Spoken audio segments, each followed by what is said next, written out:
yet. I'm going to go ahead and get us started. So I'd like to welcome everyone for today's webinar. My name is Jessica Pierce, and I will be both your faculty and also the helper for the webinar, the host. I work for the National Council of Juvenile and Family Court Judges, and I will be assisting you today. I want to provide you with a brief overview of how our webinar system works and how you can interact with today's presenters. First, you should have your audio either coming through your computer speakers or through your telephone. If you're having a hard time hearing or if you can't hear, I'm going to put the dial-in information in the chat now.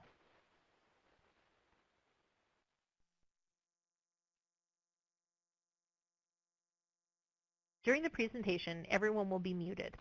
We generally keep folks' phones muted for webinars so that we don't get a lot of background noise. However, if you would like to share something out loud, you can raise your hand. To raise your hand, there's a picture of an icon of a person with their hand raised. You should see that directly above the PowerPoint slide. If you click on that, you can raise your hand. We can unmute your phone and call on you. Otherwise, I would encourage you to use the chat box, which many of you have already located, to write any questions you have and also to participate in our open-ended questions. Right below the chat box, you'll see I have some web links. One is to our past webinars in this series, and one is to the Search Institute, which we'll be discussing later. Please feel free to browse to those websites at your leisure. I'm going to turn it over now to Ansley Sherman, who's going to welcome everyone to today's webinar. Ansley. Yes, hi everyone and welcome. Thank you for joining us today for our webinar on drugs and the adolescent brain. My name is Ansley Sherman. I'm Muskogee Creek and I am program attorney for the National American Indian Court Judges Association, or NIJA for short. And I'll be moderating today. So now I'll hand it over to our presenters, Trina Hart, clinical therapist from Gila River Indian Community, and Jessica from NCJ-FCJ, so they can introduce themselves and get started. Trina, would you like to say a few words about yourself? Yeah, hi, my name is Trina. I'm from Gila River Indian Community. I have been working with adolescents and families probably my whole career, about 30 years now. Currently, I am working with an agency in Pinal County, which is just south of Gila River. Great, thank you, Trina. And again, I am Jessica Pierce. I work for the National Council of Juvenile and Family Court Judges. I have been here at the NCJ-FCJ for just a little over 20 years. And my primary responsibility has been to provide training and technical assistance to juvenile drug treatment courts and juvenile healing to wellness courts over that time. So I've spent a lot of time thinking about kids and drugs. And so I want to do just a very high-level overview today of drugs and the adolescent brain. So that's what we're going to talk about.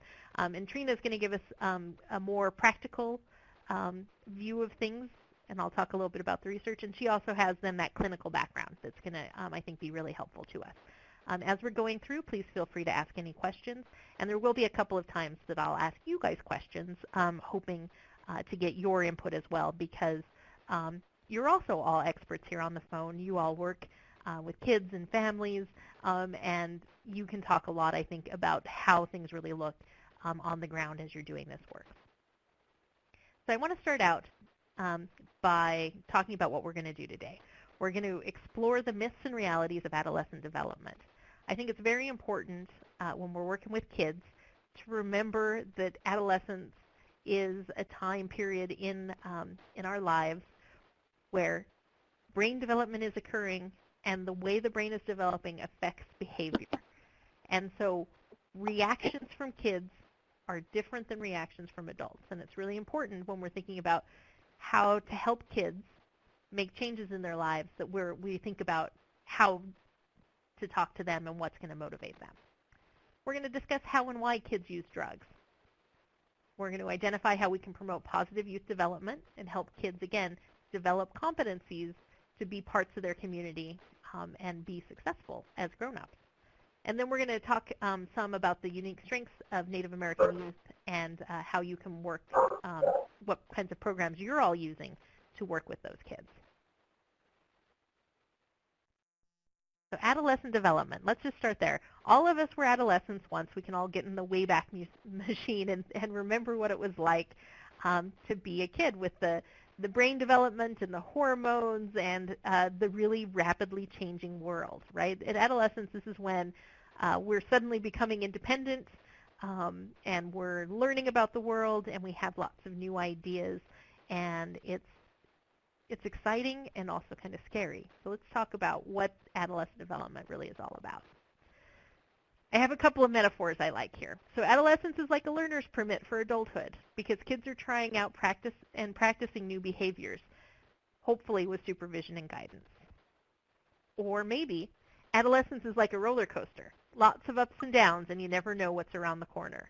And I think my daughter now is 12, and her emotions are just all over the place, right? Lots of ups and downs, and I never can tell what's going to be the next mood that comes. Adolescence is like a puzzle. Kids are trying to put it together, but sometimes they can't see the big picture, and they have a lot of pieces they can't fit anywhere. And again, this is where our role as adults working with kids can be really helpful. We can help them recognize the big picture. We can help them learn skills. We can help them learn critical thinking. To be very specific, adolescence is that period between childhood and adulthood. And the existence, length, and meaning of adolescence is largely determined by society and communities. So adolescence is, and the development that occurs within adolescence, within people during that time, is constant across communities, across the world, across societies. But the way in which we treat young people in adolescence is different. Of course, it's dictated by the societies in which we live. And here in the United States, we kind of break it down into 3 phases. Early adolescence, those 9 to 14-year-olds. Middle adolescence, 15 to 18.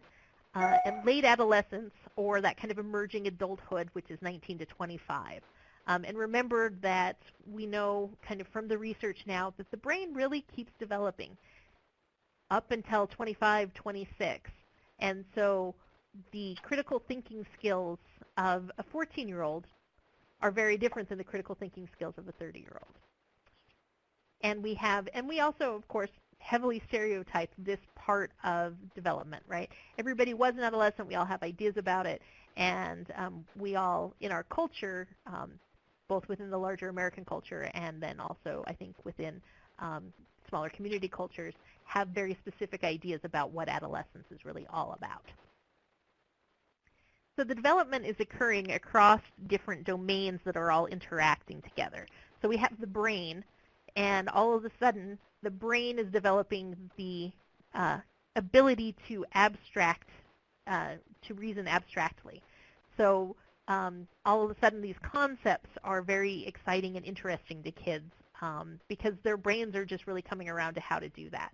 And so kids, you'll often see, become much more sort of politically active at this time. It's because their brains are developing and they're suddenly interested in concepts like justice in a way that they necessarily wouldn't have been when they were younger.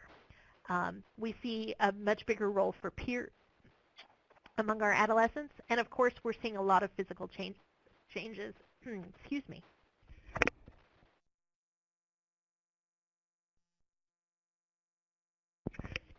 With hormones and other developments that are occurring within the limbic system of a person. So the thing to know about the brain is that it develops from the back to the front.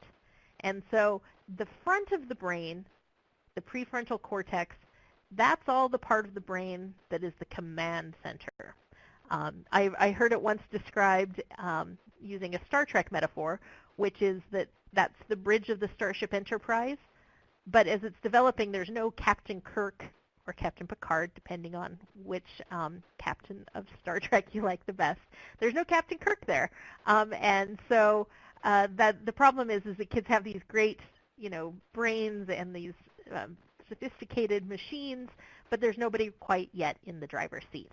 And so that can lead to some of the behaviors we see with kids. Some of those things where you're just like, when you say, what were you thinking?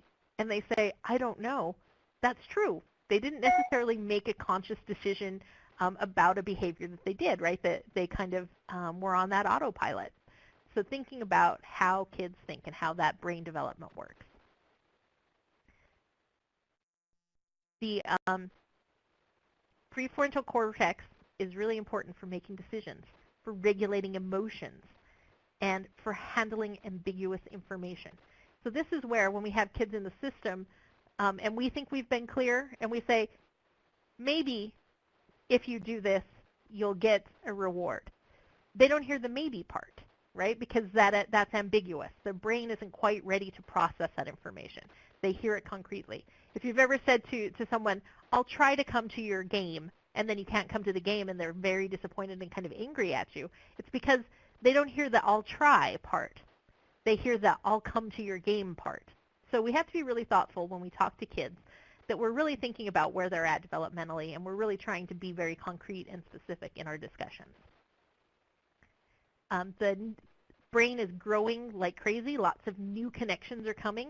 And then the paths of the brain that kids aren't using start to get pruned. And the ones that they are using get nourished. And when we think about substance abuse in adolescence, this is one of the things that we're kind of worried about, right? Is that the pathways that come with substance abuse in the brain are going to be the ones that kind of get hardwired. And we're going to have to think about how to unwire those. Trina, did you want to add something?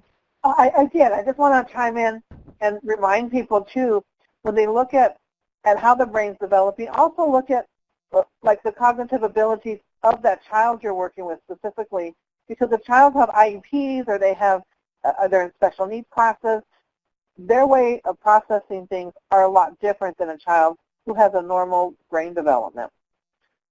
That's so true. We have to be really thoughtful about treating all the kids that we're working with as individuals, because they come with all kinds of things that can make any of this really different and specific. And the other thing to know about kids, especially older adolescents that you're talking to, when you're talking to them and there's nothing else going on, there are no stressors, they have the ability and the capacity to reason as adults would, but they don't have the ability to use it as an adult would.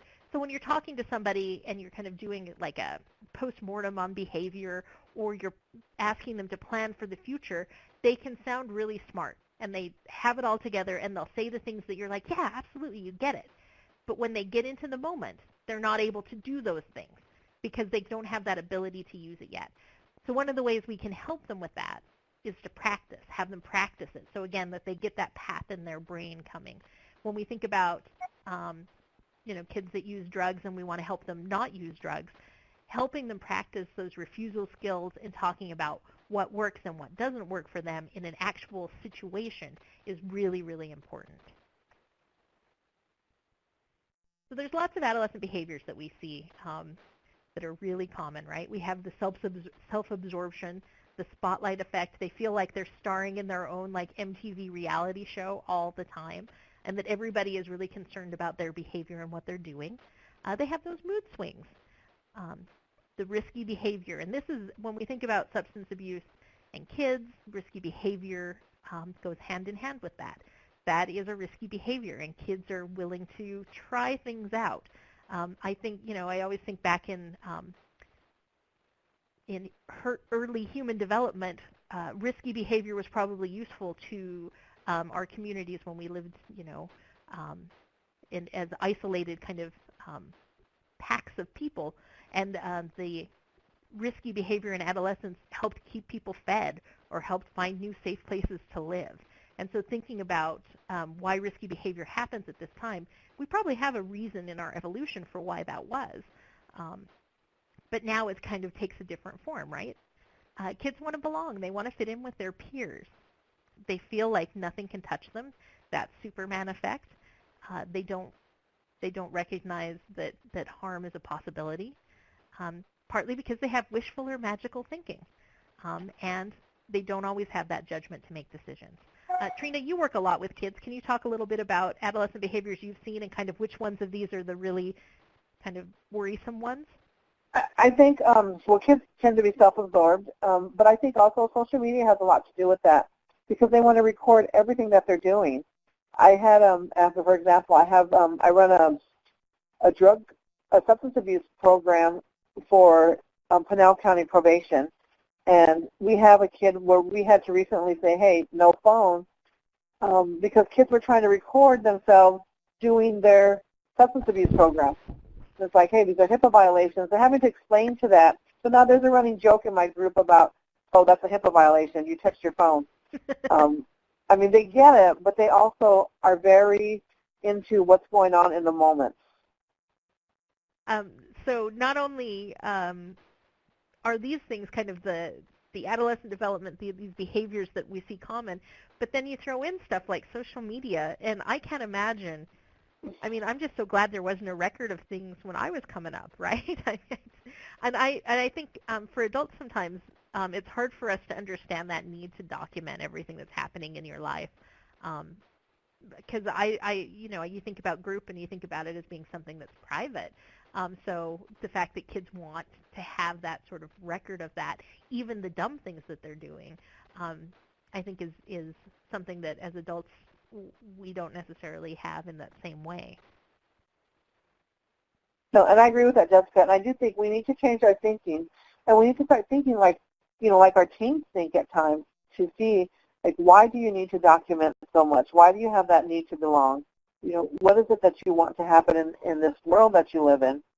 And then educate them around different things that could happen. Educate them on how social media affects them, and even with the drug use, everything's posted on social media.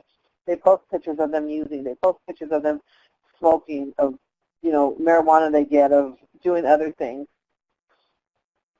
Yeah, I think there are so many probation officers now who want to be friends with kids on social media, or have the passwords to get into kids' accounts, because kids do document, even though you can say, well, that was a bad decision, right? That's a dumb thing to do because it can be used against you.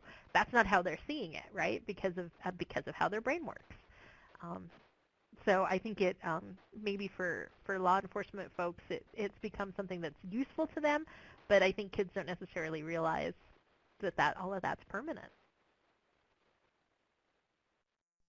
So let's talk a little bit more about some of these differences, these really different things about the ways kids think versus the way adults think, and how we can talk to kids.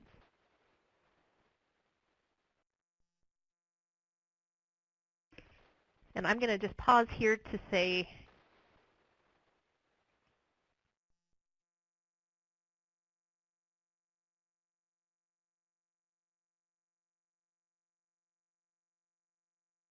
make sure that Esther can get on.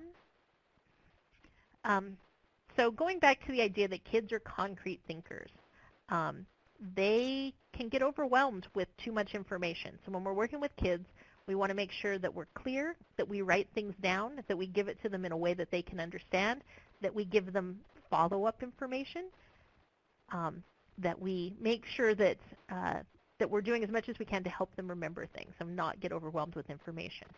And we want to make sure that they don't feel like their treatment is unfair versus the treatment of somebody else, right? They're always looking for that.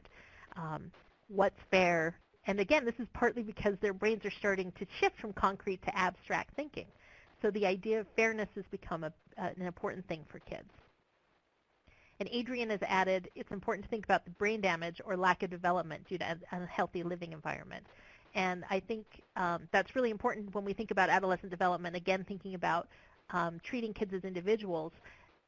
Justice-involved youth especially can have a lot of serious challenges with their thinking because of past traumas and because of unhealthy living conditions. And not all of that stuff is going to show up as something that's diagnosed, right? Like some kids, they're going to have FASD, fetal alcohol syndrome, and disorder. And if we're not, even if it's not diagnosed. And so when we have kids that we are seeing that aren't necessarily picking up what we're putting down, we should be thinking about how we can kind of go back 3 steps and make sure that they're getting everything that they need to be successful. They're not always just being defiant or obstinate. They actually sometimes have other stuff going on. And as adults, again, it's on us to recognize that and to adjust our behavior to help make kids as successful as they can be. We know that kids have strong emotions. And so, the worst thing to do when you're talking to a kid is say, oh, you'll get over it. There are plenty of fish in the sea or whatever if they've had a breakup with a boyfriend or a girlfriend. And we have to be really, again, aware of their emotions. One of the important things to do, especially as professionals dealing with kids, is to not try to interact with them when they're at the height of that emotionality. If somebody is really upset and they're mad at you, you got to step back and you got to let them calm down, because you're not going to have that sort of useful conversation to say, let's talk about this, let's problem solve, do you understand why you're in trouble? You can't have that conversation until they've calmed down.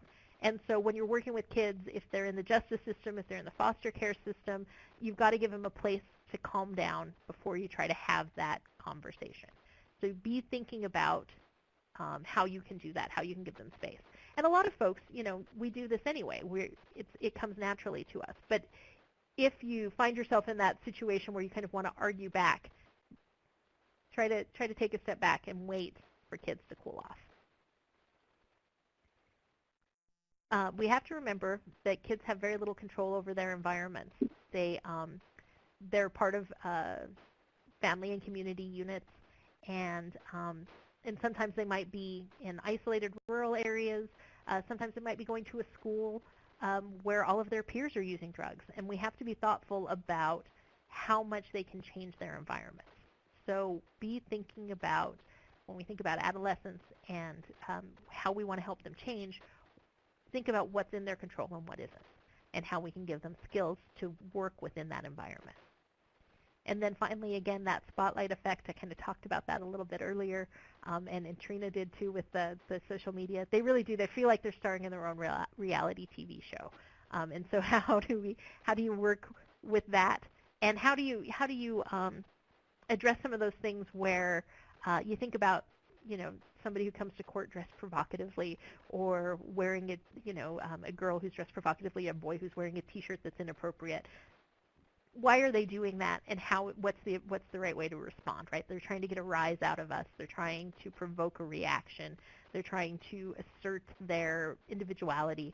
And so thinking about how to react to normal kind of adolescent behavior and not criminalize those things, but also provide feedback in a way that helps kids recognize expectations from the adults in their lives.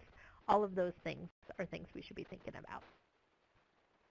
So talking about fairness again, because again, fairness, I think, is such an important thing for kids altogether, and especially kids who are in the justice system or child welfare system. And you can, I always say that the rallying cry of the teenager is, it's not fair, right? They want things to be fair. They want it to make sense. And so the way to help make kids feel like things are fair, it doesn't have to be everybody gets the same treatment. They want to have a say in what's going to happen. So they want to pick, even if it's a choice between two options that aren't great. They want to have a choice. They want to be respected. And that means that you treat them as an autonomous being, right? They want equal treatment of and opportunity as those in similar situations. So you want to make sure that you're thinking about equity for kids. And then the other thing, and one of the best ways that we can be fair to kids, is we can be transparent and upfront. It's not our job to kind of hide things or hide responses from kids. If there's going to be a consequence for behavior, for example, we should just be upfront with that. We should say, this is what's going to happen if you do that. There's no need to be coy, and it helps them feel like, again, that they can trust us. Trina. Yes, I just wanted to add that also when you're working with these kids, it is very, very important to engage the family as well, and to let them know that you are on their side no matter what their behavior is. And then they start to trust you a little bit more. But no matter how much they say, hey, I'm upset about my brother for doing this, in the end, when you leave, that's still their brother. and they're still going to interact with their brother. So you can't isolate them, and you have to be able to treat everybody the same, no matter what your personal thoughts are. That is so important. I think no matter, and you think about kids, who are abused or neglected by their parents, who still love those parents, and sometimes it can be hard to understand why that is. But those familial bonds are so important, and the other community bonds that kids have, that it's not on us to make a judgment about that. It's on us to help them be as successful as they can, and figuring out how to help the parents feel these same things, right? Parents and other really important adults in those kids' lives, they need to feel respected, and they need to feel like professionals are upfront and transparent with them. So I think that's a really good point. Thank you, Trina. All right, so that's adolescent development in a very small nutshell. Let's talk about substance abuse. And when we think about risky behavior, one of the obvious typical risky behaviors that it's easy for kids to engage in our American culture is substance abuse. And that ranges from drinking to smoking marijuana to taking a pill from somebody else's medicine cabinet, all the way up to, using something like meth or heroin, doing, the psychoactive drugs like acid or mushrooms, those kinds of things. Those are all reasonably easily accessible within our communities, and they are typical risk-taking behaviors that we see in adolescents. And so substance abuse in adolescence is a thing that often can feel like it goes hand in hand. But I want to talk about reasons why kids use drugs. So, and this is an open-ended question for everyone. If you can write in chat some of the reasons that you think adolescents use alcohol and other drugs. Peer pressure, difficulty coping with anxiety, stress relief. Yeah, I think when we see kids that are justice involved, that have like underlying trauma and those kinds of things, a lot of times we're seeing that sort of self-medication, stress relief, fun, boredom. Yeah. If you live in a small town in a rural place, that might be just the thing to do. To fit in, experimenting, it's a learned behavior. Yeah, sometimes it's just part of the norm of the culture of the community or within that family. Seeking relief from pain, to belong, to be accepted, poor coping skills, the environment, learned behavior. So you guys know this stuff, right? These are absolutely 100% the reasons why. Ooh, a gateway to gang activity, getting a kid addicted. So that kind of takes that sort of need to belong a step further, where something else is happening in that system. And then the other question I wanted to ask you guys is, do we see any differences between American Indian and Alaska Native youth for the reasons why they're using drugs? So if you guys want to respond to that. And Trina, I'm going to ask you to respond to that as well. Yes, I definitely see the difference. I see the difference more so in rural communities versus very isolated communities on the reservation. Kids use all these reasons that people stated over there. Being accepted, they're bored, trying to cope.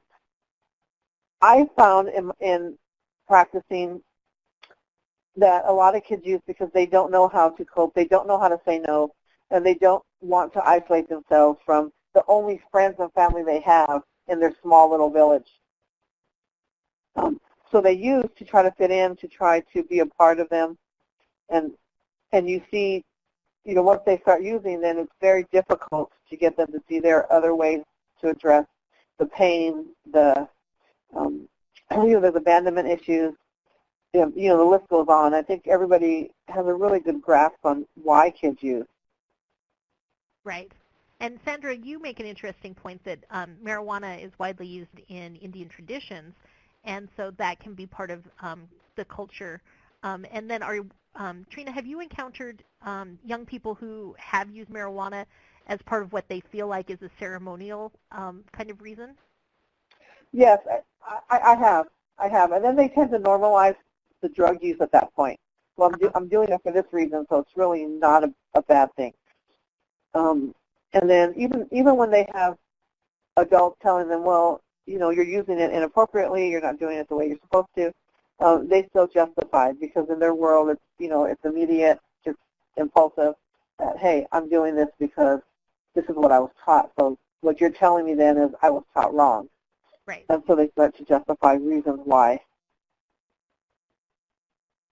And it sounds to me like, if you were participating in a tradition, then that would be led by somebody else who has, the experience and the ability to help with that, rather than, I think kids maybe sometimes can use that as an excuse to say, well, it's part of my heritage, rather than actually doing it in the way that it's intended. Well, and one thing I've seen too is when I have a good group of Native kids and non-Native kids in my probation group, and the kids that are not Native will say, hey, it's your tradition to use it, so it's okay. Then they kind of push them, like, it's okay to do it because you're Indian, you're Native, you're American Indian, whatever they call themselves. So these other kids are pushing them, saying, hey, it's okay to do this. Yeah, I think that's one of the particular challenges that American Indian and Alaska Native kids have, is that there's this weird fetishization of the culture and those traditions that us white folks have, that can sometimes, I think, push behaviors, make it seem like that's an expected behavior for those kids, and then also that sort of underlying sort of racism that comes out of those kinds of things.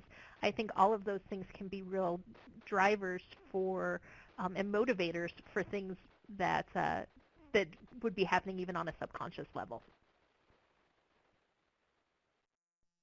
And it looks like in the chat we have had a lot of really good discussion about kids feeling kind of unclear and in an alien world, and looking for ways to kind of define who they are. That can also become part of why they would want to use. So, okay, very good discussion. And so here is the kind of the researchy list of why kids use drugs, and you guys have hit on all of these. These are the reasons why kids and adults too use drugs.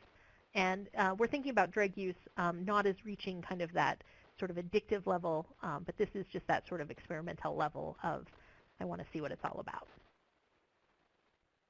And I see there are a couple of questions coming into the chat about using marijuana in a traditional way, and some folks haven't heard about that. So if you know more about that, because this isn't something I know about, if this is something you know about and you'd like to comment in chat, please feel free to do so. And Trina, did you want to add anything about marijuana use as a traditional Indian? Well, the kids I've worked with have used that more as an excuse to use. I've known kids that have, they did peyote, they did sweats, and they did other things, but marijuana specifically, they will use it as an excuse. Well, it helps me have better visions. It helps me see things clearly. It helps there's clarity when I use. But I've never known anybody to use it to say, hey, I've used it for traditional reasons. They tend to start kind of picking it up. And I think that's more so when other kids start pushing that out there as well. Like, right. Well, hey, you could use it because it's traditional for you, but it's really not. Right. Yeah, it's not in my community. It's a misapprehension about the culture. I gotcha. So I want to talk about, just really quickly, I want to touch on the statistics around substance use. And so if there's a report out from the Substance Abuse and Mental Health Administration for kind of rates of past-month alcohol use for kids ages 12 to 17. And this is in 2013. The whole group of kids ages 12 to 17 had used alcohol in the last month, and that's about 10% of kids. And I'm using some of these numbers because it's where I could find comparisons between Native American kids and the rest of kids. So if you look at numbers that are more specific to, like, say, high school seniors, those older adolescents, there will be a higher prevalence of drinking, because as you get older, you kind of do a little more of that stuff. But this is where I could find a comparison. And interestingly, in that study that the Substance Abuse and Mental Health Administration did, there was not a higher prevalence of drinking among kids 12 to 8 or 12 to 17 among American Indian or Alaska Native youth. So they had about the same rate, 9.3 versus 9.58, 9.68. So they weren't drinking at a higher rate than their non-native counterparts. This is, again, for the entire group. I couldn't find a good comparison number for kind of that high school senior. So we can't go kind of age group by age group for this. And then I also found in my research, I was looking at numbers, and these numbers are a little bit older. These come from a 2019 to 2012 study. We see that the percentage of high school seniors using marijuana in the last 30 days, about 20%, and that's all kids. And then we see, when we break it out again, Native American high school seniors using marijuana, 35%. So this is one of those times where there's an increase, but the report and the study that we're looking at does not give us any reason for the increase. So we have Native American youth drinking at about the same rate as the rest of the youth cohort, but when we're thinking about marijuana, it's higher. So I don't know why. And I see in chat we have a couple of questions. Are they drinking younger? Allie is asking. And I don't have, again, this is the research that I had available to me from the federal government. And then also, Patricia, you're asking, why is there data from 2013? This is what, again, is being published on that national level. And I'm not sure if it's because they weren't doing race and ethnicity breakouts for more recent data, or if that takes a little longer to get. And I'm not a researcher, so I couldn't go into the numbers themselves, into the data tables and pull it out. But I thought what I wanted to do is kind of demonstrate this to frame our discussion. When we're thinking about this, it's not a huge number of kids that are using drugs across the board, on reservations, in cities. It's a portion of our kids, but it's not everybody. And so we want to be thoughtful about, again, how we respond, and we want to think about not everybody who uses drugs is going to have a problem for their whole lives. So how do we as adults kind of help figure that out, and how do we recognize who's going to have a problem and who isn't? So we want to be thoughtful about that. And then I also wanted to mention, when we're thinking about the opioid epidemic, I can't turn on the TV without hearing about it, the percentage of youth who've used heroin in the last 30 days, and this is the most recent data. This is from the Monitoring the Future study that came out in 2016 for the year 2016. It's still a very, very, very small percentage of kids that use heroin. It's a 0.2% of kids across the board, again, that are using heroin. Now, that's not to say that we don't have kids that use heroin and opioids and who aren't kind of at that level where we want to think about serious interventions for those kids. It's just a small percentage. And if you encounter those kids, then I know you're going to be thinking about those kids as an individual and how can you provide programming and services and interventions that are appropriate for that young person. And Trina, you were talking about that this is kind of the sort of thing that you see kind of run in families. If adults are using heroin, it's more likely for kids. Can you share with the group? Yes, with heroin and meth, what I've seen in my practice is that if adults are using, or family, not necessarily even the parents, just adults in the family, then it becomes more normalized in that household and in that environment. So if you have a community where you have a really small community and you've got half that community using, meth or heroin or a harder, more addictive drug, then at that point you see it becoming more normalized. And the kids will then justify, well, my Uncle Joe uses, but then he goes to work every day. Right. So to talk about drugs, I think it's important to remember how they work. And I think this is kind of something we all sort of understand because it's a part of our world and our culture. But drugs work by interacting with our brains, right? They interact with the neurochemistry of our brains. And there are different kinds of, they're kind of like two different ways that drugs work. They make you feel good by adding and boosting the feel-good chemicals in your brain. Or they make you feel better by reducing those kinds of negative feelings that you're having. And so depending on the kind of drug it is, it'll be either a feel-good or a feel-better drug. Now, use can lead to addiction. And so people choose to use and initiate the use of psychoactive substances and alcohol. But drug dependency is an involuntary result. So not everybody who uses drugs becomes drug dependent, and there's a whole bunch of reasons why drug dependency occurs, right? Some of it is genetic, some of it is about environment, some of it is about chemistry. There's a whole bunch of things, and we don't have like a litmus test, right? You can't just have somebody, you can't just put a strip in somebody's mouth, pull it out, and say, oh, it turned red. That means that you are at risk of becoming addicted. We don't know that. Maybe someday we will, but right now we have to just kind of go on the information and the clues that we do have. It's important to remember that addiction is a brain disease and that it changes the brain. Drug use, especially stuff like opioids and meth, change the brain. They change the structure of the brain in fundamental and long-lasting ways. It's, if somebody has used drugs for a long time, it's important to think of it as that they have a disease. And it's like being diabetic. You have to have, your body's not producing what it's supposed to produce. And so, like in the case especially of opioid use, we have those medication-assisted treatments, those medically assisted treatments. That's because somebody has altered the chemistry of their body so much that they must take this medicine in order to function normally. Trina, did you want to talk a little bit here? Yeah. Also, I think it's really good. This is when it comes down to trying to get the client to understand what their symptoms are. So you go and you say, okay, you have this addiction and these are your symptoms, and you kind of list the symptoms in a way that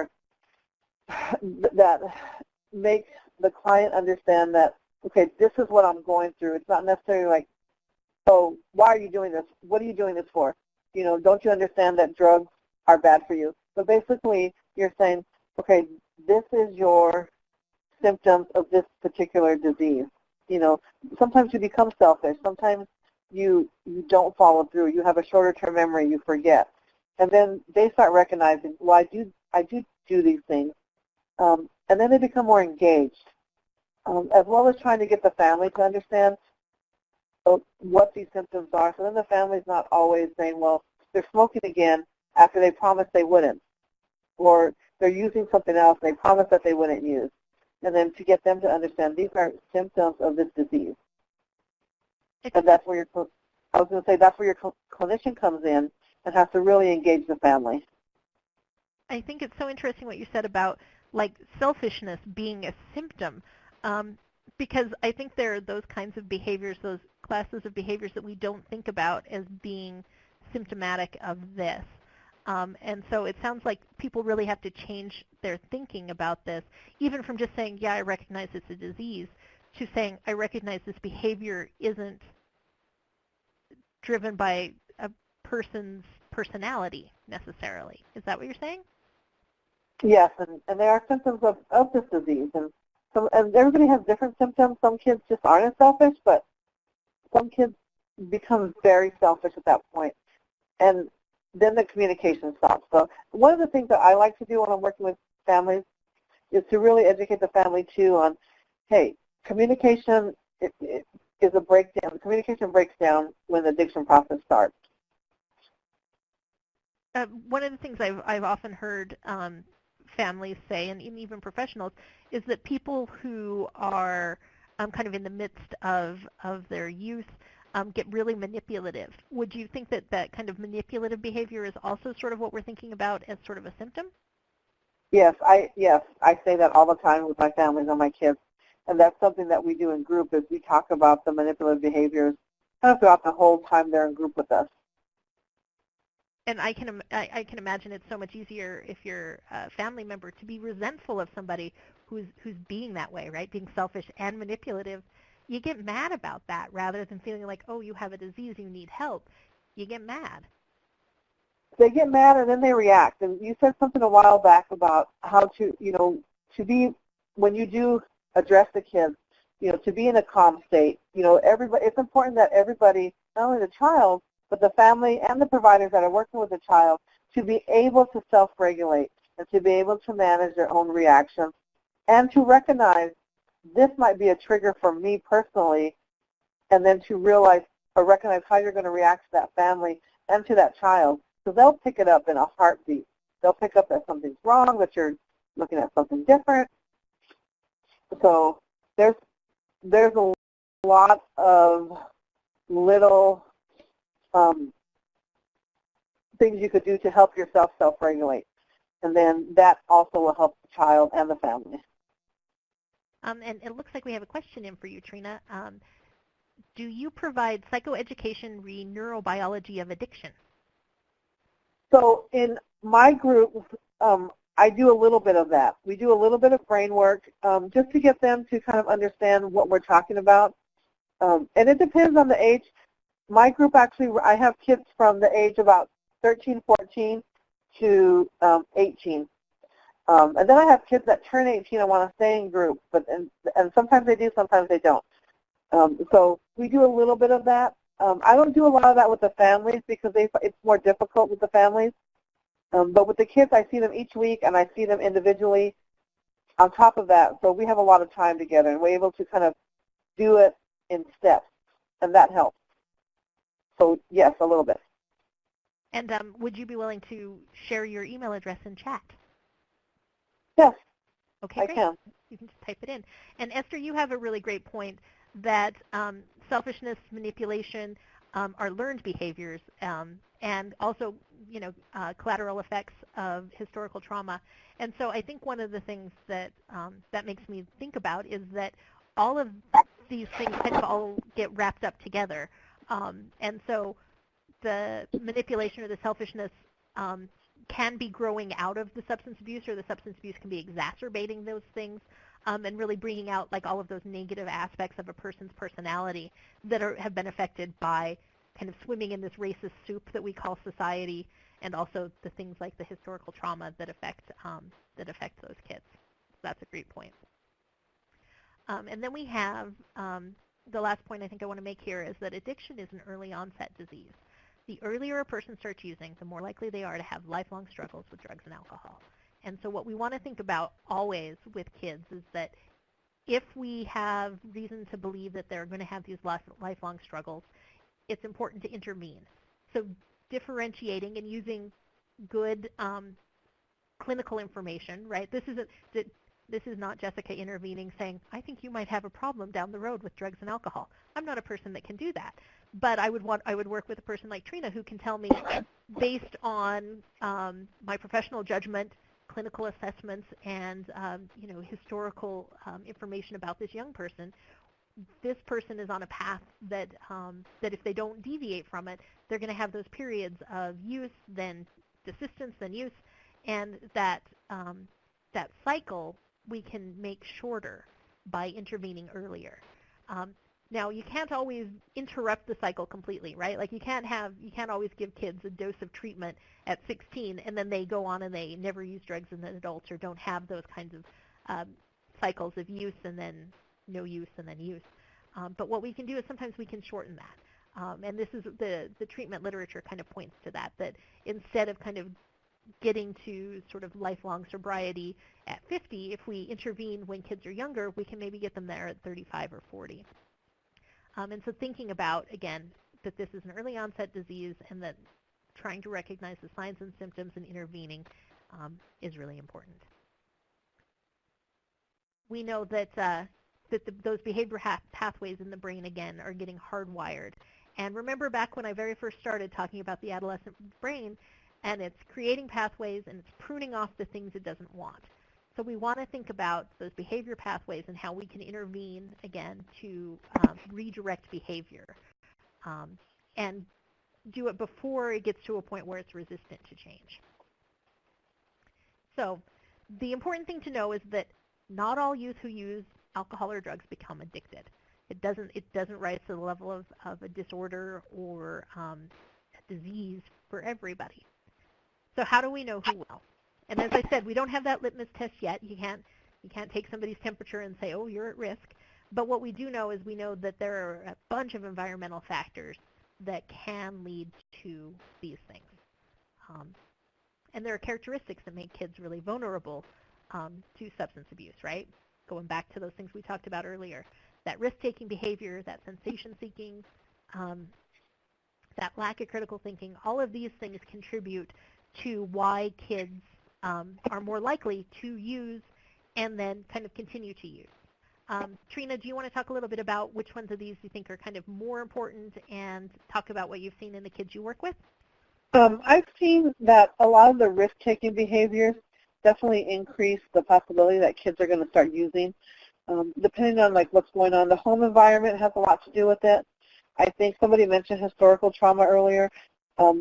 Trauma itself definitely has a big role in how kids manage the drugs that they're going to use, and if they're doing it for recreational, they experimental, they try it, and then they say, "Oh, I'm not going to do this," or they really start doing it and then they can't stop.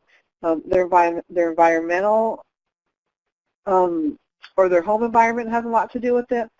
Are people using drugs in their home? Is it normalized in their world?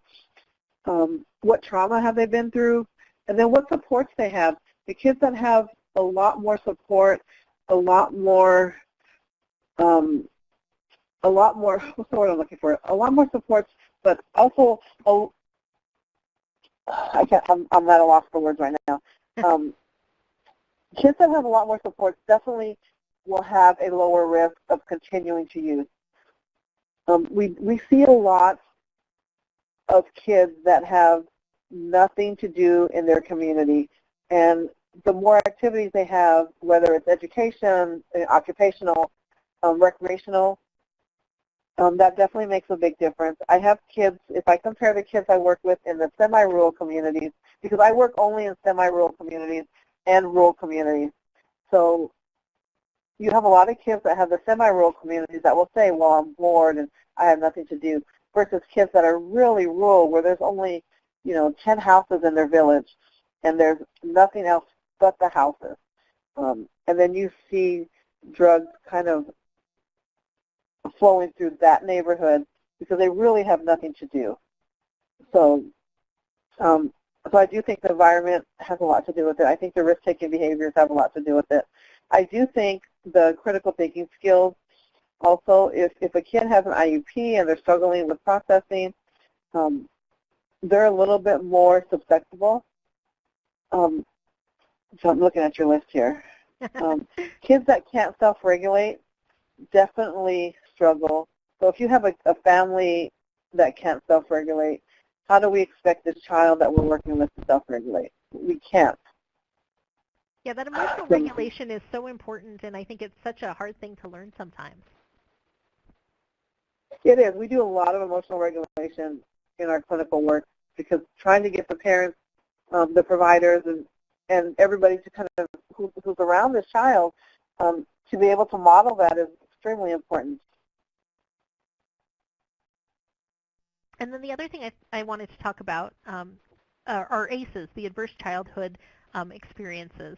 And again, when we think about folks who really struggle, right, who have those lifelong struggles with drugs and alcohol, it generally is because there's something else going on. And so adverse childhood experiences are these things that people experience in early childhood that can have long-lasting effect on their lives. So that's physical abuse, sexual abuse, emotional abuse, physical neglect, emotional neglect, seeing their mother treated violently, substance misuse within the household mental illness, parental separation or divorce, an incarcerated household member. All of those things increase the likelihood that those protective factors that Trina was kind of talking about won't be there. And so that means that people become more susceptible. And then, of course, we throw in the idea with our Native American youth of historical trauma and the fact that all of your community is already dealing with trauma. It's a background noise. It's like background radiation almost. And so those things, that already gives you, you're already predisposed then one step further down the road of having a trauma and adverse childhood experience that can lead to more challenges. So this is kind of what the pyramid of, of early childhood, adverse childhood experiences can look like. So if you have adverse childhood experiences, it's harder to deal with social, emotional, and cognitive challenges. And that means you adopt health risk behaviors, which can lead to disease, disability, and social problems, and then finally early death. So this is that whole life perspective. And it really is a key, as you're saying, to substances. Folks that are just experimenting and they feel good or they want to fit in with the people they're with, those folks generally don't end up having these lifelong addictions. If we think about people who have lifelong addictions, lifelong challenges with the justice system, it generally speaking, you can link it back to childhood experiences, abuse and neglect in childhood, and all of these other things. That those really are the underlying factors that put people on this path. And I want to go back to a question I saw just a minute ago, because I think learning about self-regulation and building on resiliency and building protective factors means that you don't have to turn out like this, right? Adverse childhood experiences are not a death sentence. It doesn't always lead to early death.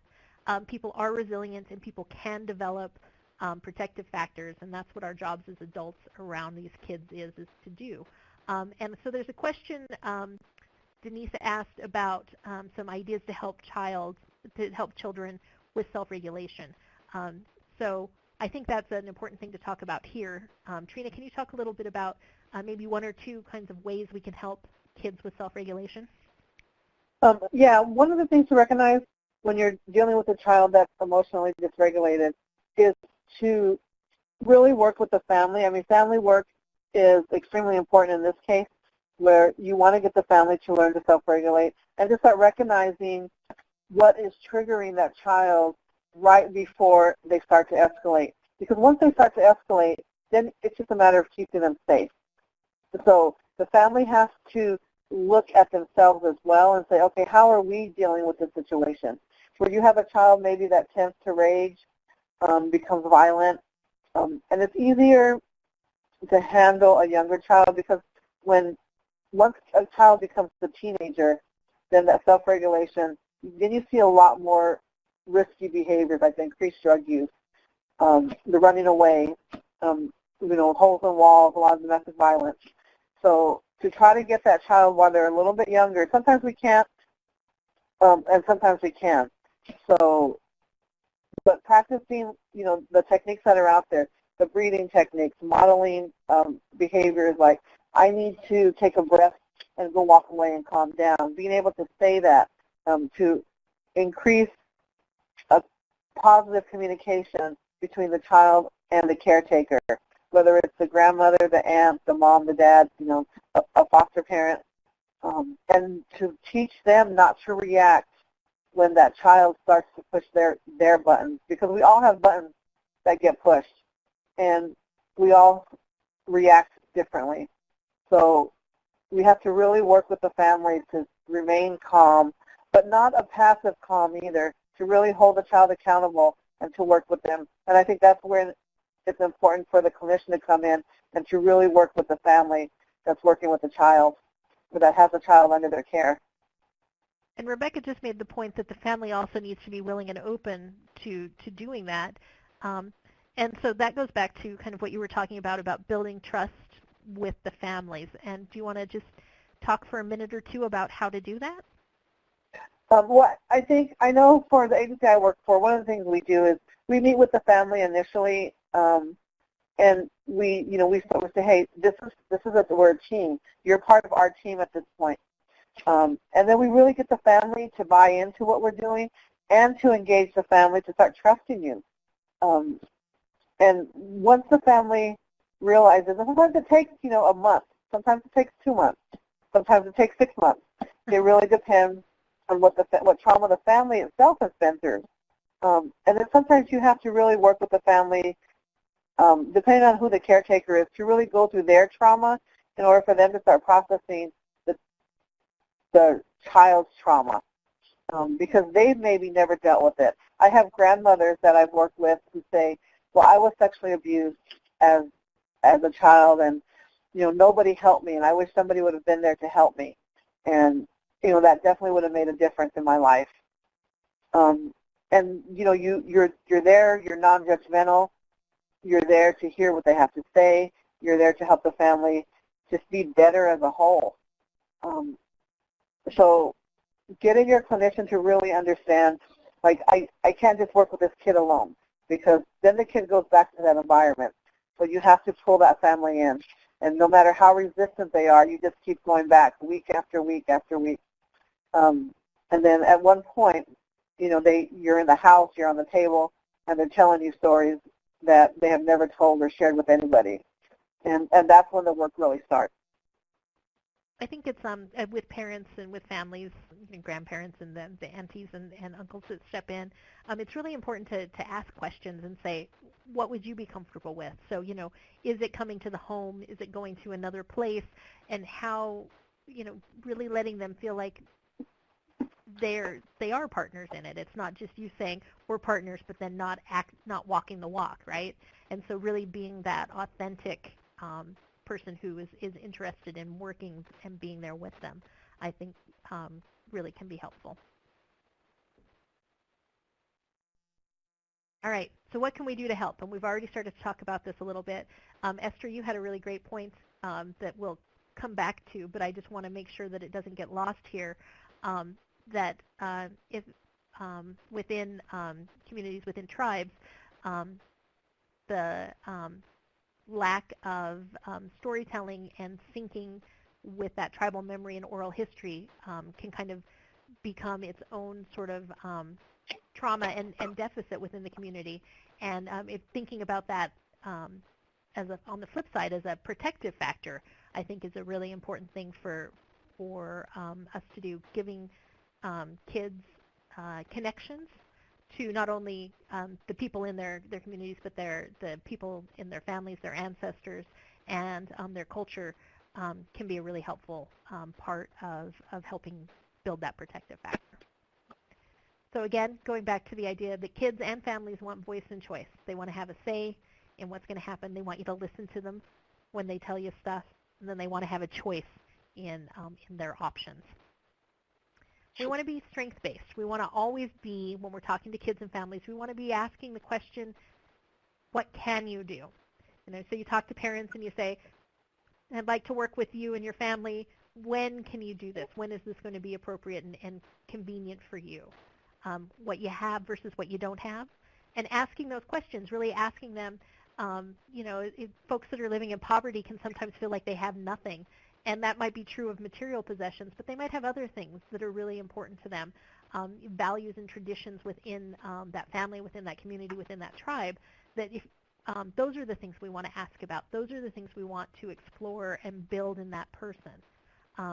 Thinking about some of the things that our kids are doing as survival skills.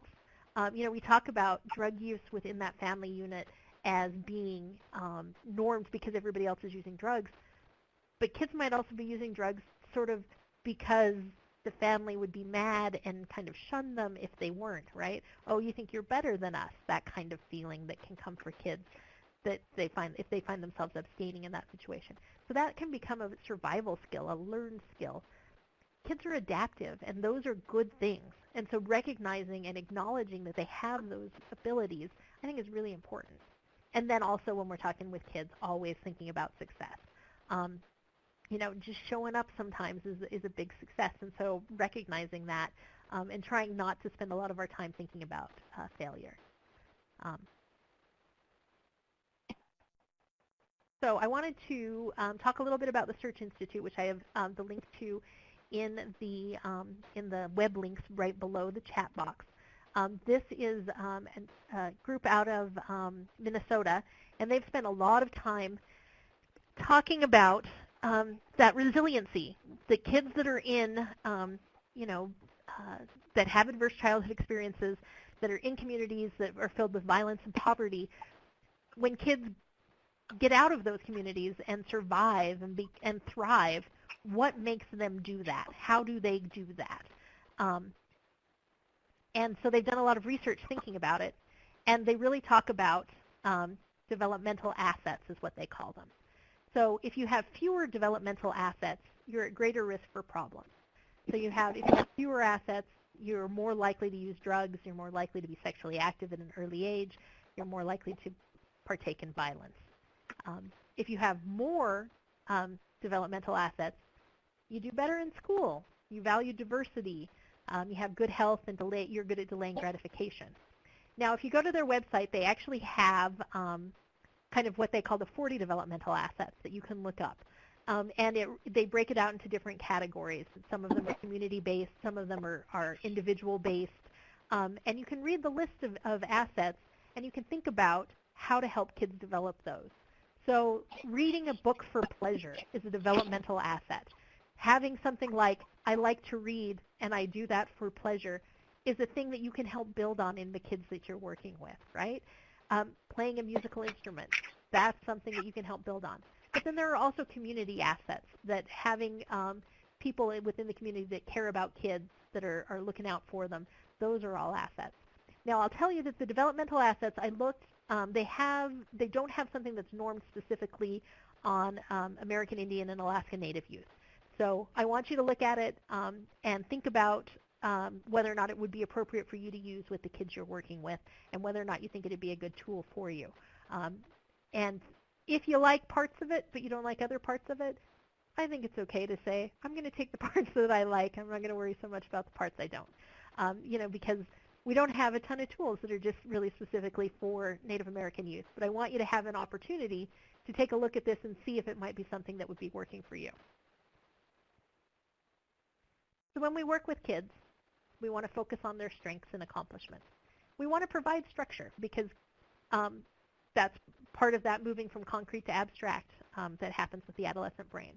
We want to explain decisions, and that's about the transparency that kids are looking for, and parents too, right? We want to provide consistency. We want to guide decision making. We want to help kids develop those critical thinking tools. We want to make sure that if we need to hold kids accountable, that we're doing it in the right way, right? We want to help youth recognize harm. We want to determine ways to repay or repair. We want our kids to feel like they're part of the community in which they have harmed, and we want them to recognize that harm harms them as well as the whole community, and how can they repay the community and replace the harm. And so that's why it's really important always to have our communities involved in these kinds of things. We want to be goal-oriented in sanctions, and we want to make sure that we're hearing from everybody involved. Being responsible. If we want kids to be responsible, they need to understand the impact of their behavior. They need to acknowledge that that behavior was a choice, even if they didn't necessarily feel like they made a choice at the time they did it. And they need to acknowledge that harm is done, right? These are all things that when we're working with kids, we want to help them understand. And so I want to ask all of you, what are you doing to help youth build on their strengths? And Esther, I see you want to challenge the use of survival, which I think is probably a good idea. That probably wasn't a great term for me to use. Thriving skills. So how do kids learn to thrive in situations that aren't necessarily safe or ideal for thriving? So I like that idea, that we think about it as thriving and less susceptible to manipulation and less isolation from the community. So Sandra, you guys are doing wraparound, and strength-based isn't a new concept. That's good. All right, so what things are you doing in your community to help build on youth strengths?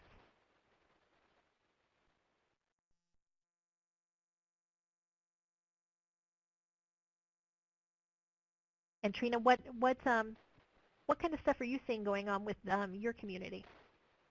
What I see is I see a lot of families that are starting to step up a little bit and say, hey, I want help for my child, or I want help for my family. Let me give you an example. I have a client that I've worked with for 2 years now, and this is kind of an anomaly to work with a client this long. But I've had him for 2 years now, and when I first got him, he was angry, he was violent, he was using marijuana on a daily basis, and he was always in trouble with the justice system. He has back-to-back charges, and he was only 13 years old. So he's now 15 years old. He has no charges. He's still on probation because he can't stop smoking. And he has an excellent relationship with his mom now, who has a history of being in prison and selling drugs at one point. Dad's in prison now. He's lived with grandmother, auntie. He lived with an uncle at one point. So the family unit's back together. Well, mom, him, and his siblings. The communication's excellent. He's still testing positive for marijuana, but he went from using, all day long, every day, to now once every 2 weeks. But we've seen all the other improvements in his life. The family's a lot more stable. He's doing excellent in school. He's actually on track to graduate, where before he was so far behind, he was going to just drop out and wait till he was 16 and get his GED. So wow. We've seen his education improve. We've seen his family relations improve. His communication with mom has improved. He has no new charges from probation, which he was getting once every month with a burglary charge. He was breaking in cars for money, so he could buy marijuana. He was buying his own stuff because his mom was just not in a position to buy him stuff. Right. So over the last 2 years, all of that has all ceased. And so the only thing he's doing now is he's smoking still, and even that's decreasing. So we're hoping, ideally in this perfect world, in the next 6 months, he'll be completely clean, 100%, no drugs in his system. But we've seen, so sometimes you have to celebrate the other successes. Okay, while he's in substance abuse treatment, it's not just the substance abuse we're working on. We're working on all those other factors that are in his life. And so we've seen 100% improvements in all those other factors. And so we have to celebrate those, and we have to recognize those are huge strengths, both internal and external strengths. Yeah, it sounds like you were able to really build on a lot of strengths. And I really like what you were saying about really thinking about what an individual goal and what individual success looks like for that young person, rather than having kind of whatever your expectation is of success. It really has been defined by him, whether or not verbally or not. It really is from his behavior what success looks like. Yeah, and this was a kid. I mean, this was a really difficult family to work with. I mean, this kid he was in some gun violence recently. I want to say last summer he was in some gun violence, and he was really hurt. But he's built on his own strength, and he's came back from that, and he's still in school, and he's still trying to play sports. There's all these things that he's doing, and so his internal strengths are amazing. So as a clinician, to be able to recognize, you have to build on those internal strengths, and then start looking at external strengths as well. Who supports him in the community? Who can support him in the community? How does education fit into this? How do you get people involved in the Boys and Girls Club from whatever community resources you have? And traditional counselors as well. Sometimes what I do as a clinician, I'm not a traditional counselor. I have a master's in counseling. I have social work degrees, and so I come from that aspect where a traditional counselor could step in, and I could use them as a resource, and that just builds on the strengths of the family and the clients. I love that. And so looking at the comments, we have Vivian talking about engaging young people in tribal activities by encouraging them to be part of the planning. And I think kids that we think of as being kind of the kids that are in trouble sometimes don't get an opportunity to actually be leaders, and giving them chances to do that and to be leaders. And I love the idea of tribal activities, because that gives them that connection to their culture, which helps build those protective factors. But anytime we can give kids an opportunity to be responsible, so thinking about whatever programming you're doing, whether it's in a court setting or in a school setting, Or even in a treatment setting, how can we give kids an opportunity to be in charge? Is it that they're going to help set out the chairs and pick up the chairs at the end of the meeting? Is it that they're going to, once a month they're in charge of the snacks or whatever it is? How can we let them be responsible and practice that and get that good feeling you get when you've done something and you've done it well? How do we build on those things? And then the other thing we have coming in chat is talking about the idea that we're building on strengths and building kids up. That we have, she says, important to remember that the child is not an island. Draw upon skills and interests that the child has. Everyone has something they either are interested in or are good at. And I know when you talk to kids, sometimes it's hard to get to that answer, right? Like, what do you like to do? And they'll say nothing, or smoke marijuana, right? And one of the things that I think it's really important to do is to keep having that conversation. And I've seen all of you guys as folks that work with kids out there in the field, this is something that you start to do, right? You just spend time with them, and eventually they'll open up, right? They'll tell you what they're interested in, and they'll give you that clue as to what to build on. But sometimes it can take a while to build that rapport. Trina, you kind of talked about that a little bit too, how you have to just kind of keep at it. Yeah, you do, and I think that you can't go and expect them to tell you, oh, these are my interests, this is what I like to do, you have to be very observant as well. What do you see them doing? Do you see them reading? What are they doing online? Are they on their phone? What are they looking at? And to be very observant and to be 100% honest with them, too, about what you're doing with them, why you're working with them.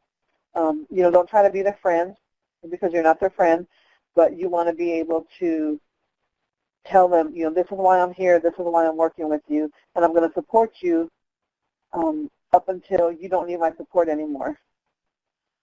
And I think you're really right about being observant, because sometimes I think one of the things that kids aren't always necessarily good at identifying, not interest so much, they can usually do that, but like what they are good at, or kind of those strengths that they have as a person. And so I think this is such a great opportunity, again, for caring adults, for all of us, to kind of help kids create this new version of themselves, this new view of themselves, by saying, hey, I noticed you were a really good listener, and I want to thank you for how thoughtful you've been, in group or whatever. Those kinds of things that kids might not necessarily know about themselves, we can help point out.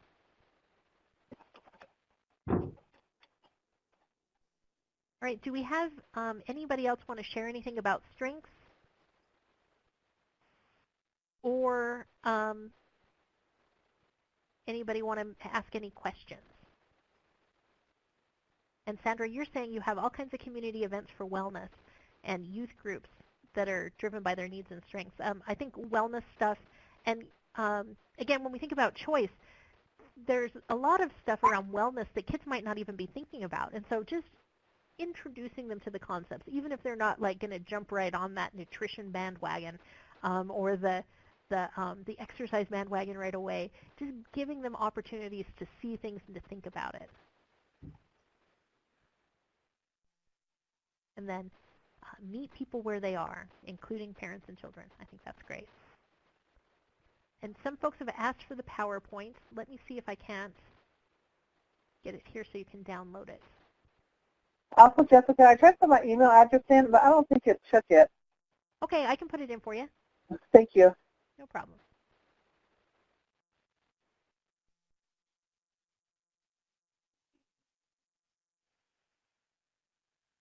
Right, if we don't have any questions coming Thank you, Jessica and Trina, for that very interesting and informative presentation. So before we conclude, I just wanted to take a moment to talk about NIJA and our work in tribal communities.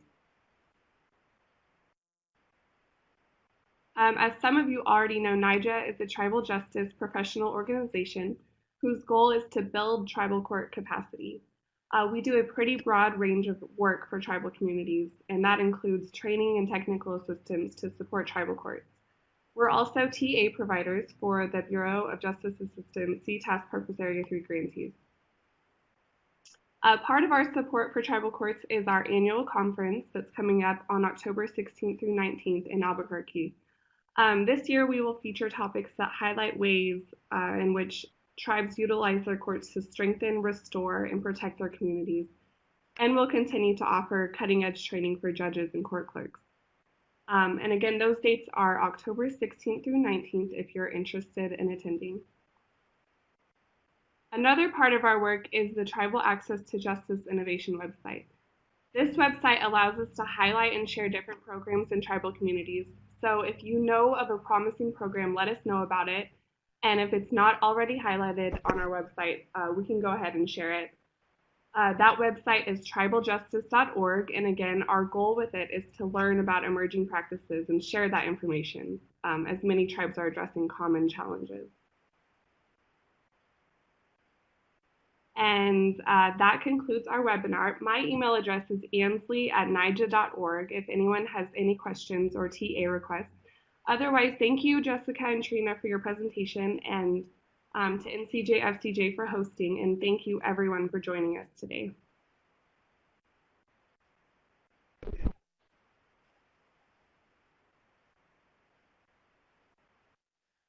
Yes, thank you everyone for joining. Right. So right underneath Thank you. the chat, I have put in the file pod. So if you'd like to download the PowerPoint, you just click on that and then you choose download file and you can download it.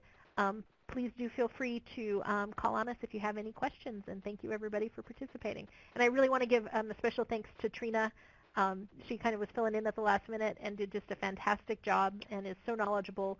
It wouldn't have been half the webinar without you, Trina. Thank you so much. You're welcome. All right, thanks everybody.